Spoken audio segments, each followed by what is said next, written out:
Nareko meloki berhubungan yang paling penting kalau mau melahirkan anak yang soleh, atau meloki janjian anak yang cinta agama dan kuat akidahnya. Angka dua waktu dianjurkan dalam agama. Yang pertama sesudah sholat duhur. Di waktu sesudah sholat duhur berhubungan itu bagus sekali. Yang kedua sebelum dan sesudah sholat subuh makan jatuh. Dia kokok itu berhubungan aja anak-anak dia suruh maka pelakoran dia suruh maka pesantren alina metode masih agama dan mudah diarahkan ke agama dan susah kalau mau dipengaruhi akidahnya. Jadi ya komeloki makanya akidah anak-anak tercinta agama mudah diarahkan ke agama, maka usahakan berhubungan sesudah sholat duhur sebelum atau sesudah sholat subuh. Itu ada hadis isyarat. Narekomelo kota maka marak nangindo ambokmu di siang hari maka ketuk pintunya. Kenapa siang disebut? Kenapa bukan malam? Karena itu wasiat Nabi sebenarnya isyarat. Itu untuk anak-anak kita diwasiatkan kepada orang tua. Kemudian yang paling bagus, angka kok kita na Imamul Ghazali dalam kitab Hiyalimuddin ketika melaksanakan puasa, baik puasa Ramadan ataupun puasa sunnah, pas berbuka puasa langsung berhubungan dengan pasangan. Ia pemondrodara yaitu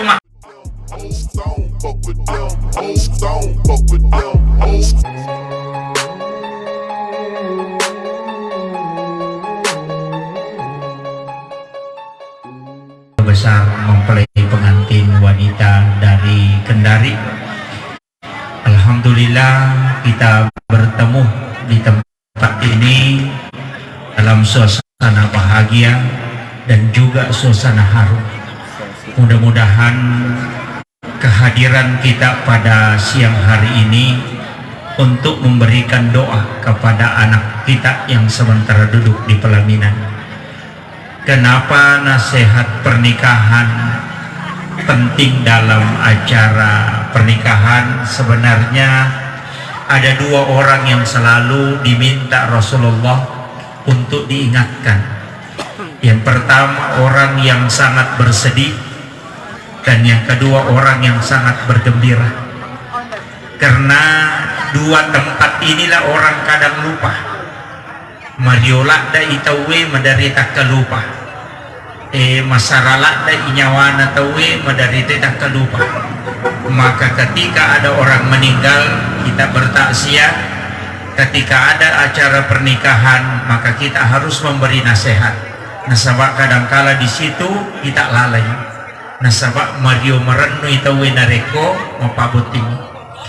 Namun saya menyesuaikan bahasa karena orang Kendari tidak bisa bahasa Bugis.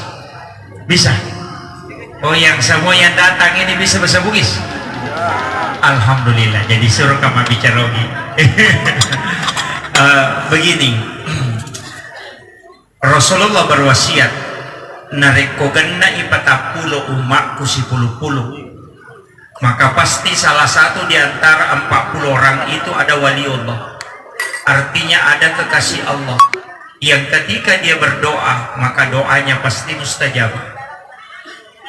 Ketika kita hadir di pesta pernikahan seperti ini, jumlah kita lebih 100, otomatis ada di antara kita yang hadir di tempat ini yang pasti doanya mustajab. Makanya upasangi aja terselai onrot tetudang narekodeti lodong ngi anak tak yang sementara duduk di pelaminan. Mudah-mudahan Allah memberikan kemudahan. Nah, sebab bahtera rumah tangga yang dibangun tantangannya besar ketika memulai, tapi menjalani itu pasti lebih berat. Rasa kami magampai ya sange maraji setia sange mapabuting, tapi lebih pitu rajinna narekomelo ipertahan kaya sange rumah tangga. Kenapa? Setiap hari ada ujian, setiap waktu engkau masalah. Makanya ada 3 doa.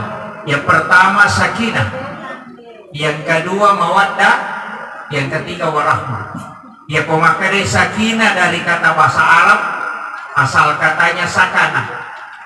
Nareko angka aga-aga diri angin dapat tenang, maka dia basara nasakana. Kalbu yang bergejolak dapat tenang, maka dia sakinah. Jadi ya sange sakinah nanti sudah bergejolak. Jadi rumah tangga sakinah adalah rumah tangga yang ada masalahnya. Nanti setelah ada masalah, kemudian ada solusi. Maka solusi yang datang itu untuk menghilangkan masalah, itulah yang dimaksud sakinah. Jadi ajak takada nareko sakinah denang kena pangewang, tidak. Makanya pisau itu bahasa Arabnya sikino. Nah sama iro pisau wadi na patanang anu gedon. Pisau. Jadi makanya ketika ada masalah, ada salah satu yang ngambek, kecil dicodok, maka harus salah satunya itu diam. Apalagi ketika masalahnya lepas, maka dari basara sakinah. Jadi ya sange sakana tenang dan memang maka dari guruta ia patu namarre bate nama kado makun raya nade kupur recodok tasi bolosok. Begitu. Artinya nanti muncul sakinah kalau ada masalah dulu. Nah itu. Kemudian mawaddah, ya kumakade mawaddah, cinta yang didasari fisik. Jadi pak puji nasabak pak kita mata. Ia kuwa rahma pak puji nasabak rampe-rampe. Masih ngarang. Jadi ia riasan ngewa rahma masih ngarang nih. Khadijah adalah wanita yang umurnya 40 tahun, Nabi menikahinya di umur 25 tahun.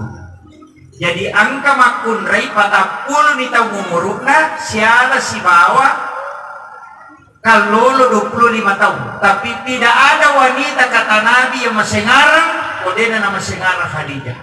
Berarti tania umuruna makun rai nama sengarang, tapi bagaimana caranya melayani suami. Jadi upasang ini pengantin wanita maka daya komeloki masengarang maka kunci na cidini usahakan itu limanya makinin nawalakai itu kuncinya. Tadi mengatakan pintu mau masuk surga namo janda muda janda tua duda atau apapun sebenarnya kuncinya wanita kalau mau masuk surga Nabi sudah sampaikan jaga sholatmu pelihara syahwat artinya jaga kemaluanmu kemudian minta ridhonya suami kemudian yang keempat adalah puasa.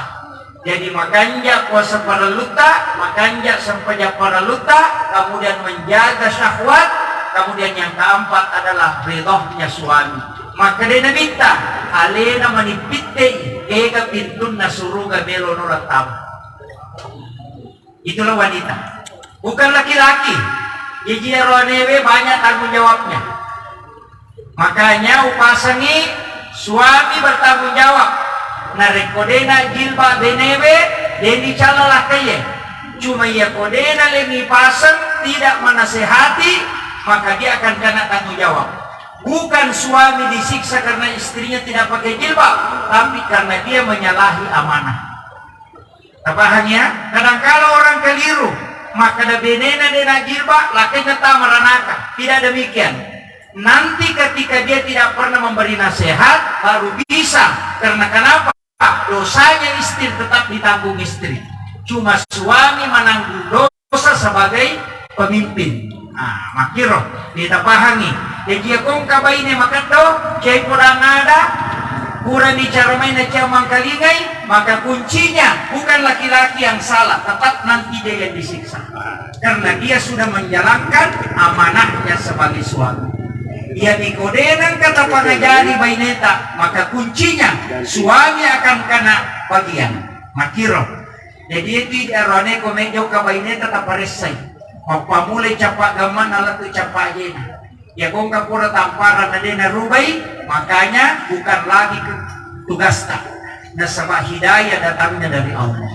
Itu penting. Tapi wanita dari komelo kinolongan suruga, maka ridho suami yang harus dicari. Itu penting. Kemudian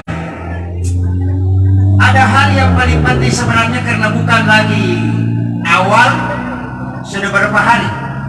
8 hari. 8 hari. Alhamdulillah sudah 1 minggu saya wasiatkan ini. Karena dia dari kesehatan, saya pernah membaca satu buku dan ketemu langsung dengan orangnya, Bapak Profesor Dr. Dadang Hawaris. Ada bukunya Psikoterapi Al-Quran. Saya membaca penelitian beliau, agak pesan, jangan sekali-kali berhubungan badan, nareko salah sidina pura mimpi.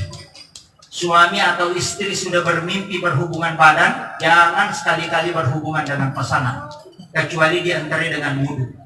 Kapan berhubungan dan menyebabkan istri hamil, maka dipastikan anaknya akan lahir dalam keadaan epilepsi atau kena penyakit ayam. Itu wasiat beliau. Ada bukunya itu, Psikoterapi Al-Quran. Jadi ini wasiat yang sangat penting untuk saya sampaikan. Dari mana, kenapa biasa ada anak yang kena penyakit ayam, maka daki di seisik menukam.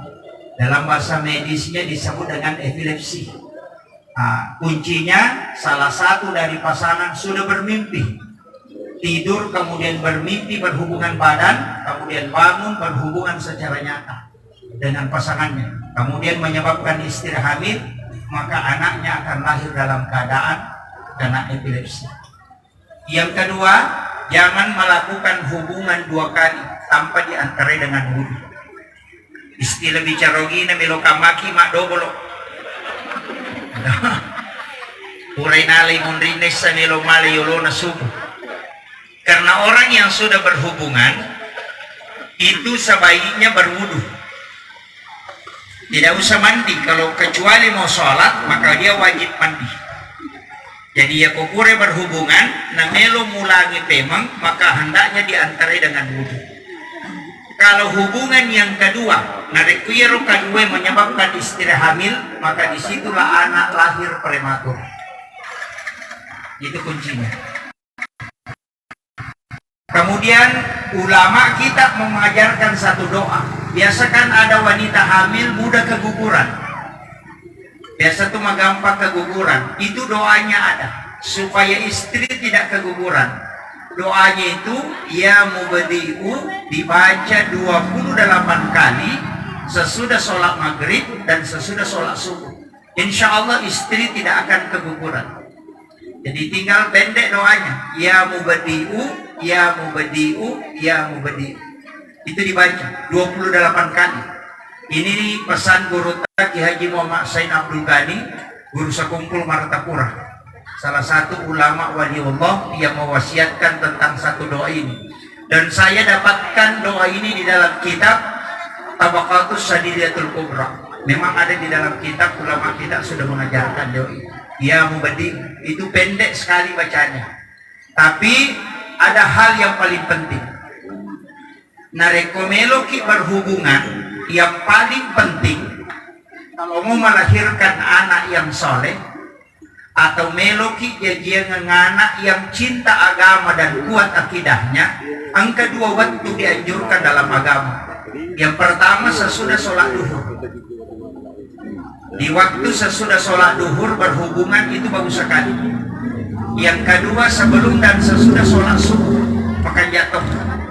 Dia kokok itu berhubungan na jaji anak-anak deta suruh maka pelakoran atau pelakoran. Deta suruh maka pesantren ngalina beto memang sekolah agama dan mudah diarahkan ke agama dan susah kalau mau dipengaruhi akidah. Jadi ya komeloki makanya akidah anak-anak tercinta agama mudah diarahkan ke agama, maka usahakan berhubungan sesudah sholat duhur sebelum atau sesudah sholat subuh. Itu ada hadis isyarat. Narekomelo kota maka marak na hindo ambokmu di siang hari maka ketuk pintunya. Kenapa siang disebut? Kenapa bukan malam? Karena itu wasiat Nabi sebenarnya isyarat. Itu untuk anak-anak kita diwasiatkan kepada orang tua. Kemudian yang paling bagus, angka kok kita na Imamul Ghazali dalam kitab Hiyalimiddin ketika melaksanakan puasa, baik puasa Ramadan ataupun puasa sunnah, pas berbuka puasa langsung berhubungan dengan pasangan. Ia pemonrodara yaitu makun riye, insya Allah anak tak akan menjadi ulama. Itu kunci. Jadi ilmu ini saya dapatkan di kitab Ihya Ulumuddin. Kalau mau melahirkan ulama, kuncinya di situ. Pas puasa, buka puasa, kureki minum air putih, langsung berhubungan dengan pasangan. Kalau itu yang menyebabkan istri hamil, insya Allah anak itu akan jadi ulama. Itu wasiatnya Hujjatul Islam Imam Al-Ghazali dalam kitab Ihya Ulumuddin. Ini kitab tasawuf monumental. Ini penting. Tapi yang kau terlambat nih, mohon maaf. Anak tanah tapak guru. Dia miko melo mopi, tapak bayi ini bapak nah. Ini ya. Tapi wanita susah memberi izin. Makanya saya wasiatkan suami harus pintar mengajarkan, begitupun dengan istri, ajarkan ke anak-anak kita. Terpasangi. Ilmu ini sebenarnya jarang ulama kita mau membahas. Karena biasa waktu dan kesempatan atau keadaan yang tidak memungkinkan sehingga dia bahasnya secara terbuka. Kemudian, ia tuh kosial lebih nengang itawe pas setelah akad nikah, alena anak tak sudah ada jin yang mendampingi. Jin laki-laki itu namanya dasin, orang biasa sebut adasin. Jin perempuan namanya dasimah. Jadi ia makoko anak tak angkaji monrongi, dan itu selalu diikuti. Jin ini ketika masuk kamar itu selalu ikut. Orang yang berhubungan jin ini selalu ada di kamar. Itu namanya dasin dan dasimah. Maagi nabita nasuroki pada saat berhubungan menutup diri. Jangan terbuka pakaian, telanjang bulat istilahnya, tapi memakai penutup karena jin ini ada. Tapi untung nabita nampak guru kisi di Pak Dongeng, jika ingin mengeluarkan jin ini dari kamar, pemeloki pas suidasin dan dasima keluar dari kamar, cukup ucapkan salam. Jadi yang kotor tama kamar beresan lengi, jin ini akan keluar. Ia mikodeta beresan leng, maka dia tidak akan keluar. Ia tu ampai nareko angka makunrai, madari dena nama geretak ni talah kainah. Angkato aroane, paja ni macantik ni ta benena. Benena mani bali bolana ni ta makanja. Kenapa? Jin ini yang mempengaruhi. Itu bisa mempengaruhi mata. Biasa dia orang hamil itu mensiapkan cermin di dekatnya. Pada cermin. Ya kongka anak-anak itu ojang, dia kasih cermin di bawah ayunan. Tujuannya pantulan cermin dengan cicak itu mengeluarkan jin. Makanya itu ilmunya.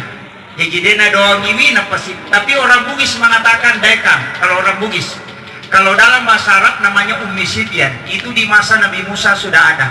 Makanya sunnah hukumnya membunuh cicak. Jadi kau utamanya di kamar. Jangan biarkan ada cicak di kamar. Mestinya kita bunuh kalau ada. Magai nasabah untuk menghindarkan. Membunuh satu cicak itu bisa menyelamatkan satu nyawa bayi. Itu. Jadi makanya penting sampai kami utamanya dalam membina bahtera rumah tangga banyak hal yang memang harus ditahu. Kemudian untuk Papa Sempo dan Le, kadangkala kita tidak perhatikan. Jangan membuka jendela sesudah sholat asar sampai maghrib. Ayat tak biarkan di jendela tetap buka letup mengeribi. Kemudian yang kedua, jangan menyapu di malam hari. Kita sering aku boleh kawan nih. Itu larangan. Kalau mengatakan adakah hadisnya? Ada.